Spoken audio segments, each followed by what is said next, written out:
তো আমি প্যাকেটটা খুলছি, খুলে তোমাদের দেখাচ্ছি আমি কী মাছ নিয়ে আসছি। ঠিক আছে, তো এই দেখো এখানে সুন্দর করে প্যাকিং করে দেয়। ঠিক আছে, দেখো পেপারের সঙ্গে কি সুন্দর মুড়িয়ে কাভারিং করে দিয়েছে। তো দেখো এই যে মাছ, হ্যাঁ, তো মাছগুলো আমি প্লেটে ঢেলে নিই। তো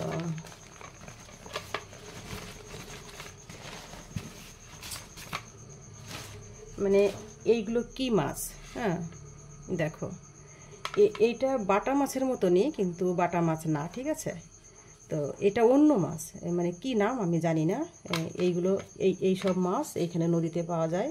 তো এই একটা মাছ, এই মাছটা সবথেকে ভালো টেস্ট, তাই এই একটাই ছিল এই মাছ।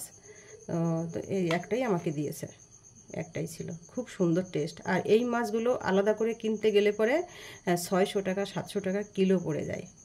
আবার অনেক সময় 400 টাকাও কিলো পাওয়া যায়, এর থেকে বড়গুলো বেশি দাম।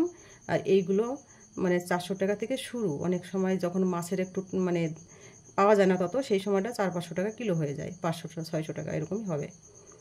তো আর এই একটা মাছ আছে, এই দেখো এই মাছটা। তো এটা কি মাছ বলে, এটা মনে হয় কোকিলা মাছ হবে আমাদের বাংলার বাড়িতে বলে। যাই হোক এরকম কিছু নাম হবে এই মাছটা, অত ভালো আমি বুঝতে পারছি না। ঠিক আছে, মাছ কেনার দরকার কিনি, খাওয়ার দরকার খাই, কিন্তু মাছের নাম তত আমি ভালো জানি না। তা এই মাছগুলো নিয়ে আসছি আজকে সকালবেলা, তো তোমাদের সঙ্গে একটু শেয়ার করে দিলাম। তো আমার ভিডিওটা কেমন লাগলো আমাকে অবশ্যই কমেন্ট করে জানাবে। ঠিক আছে।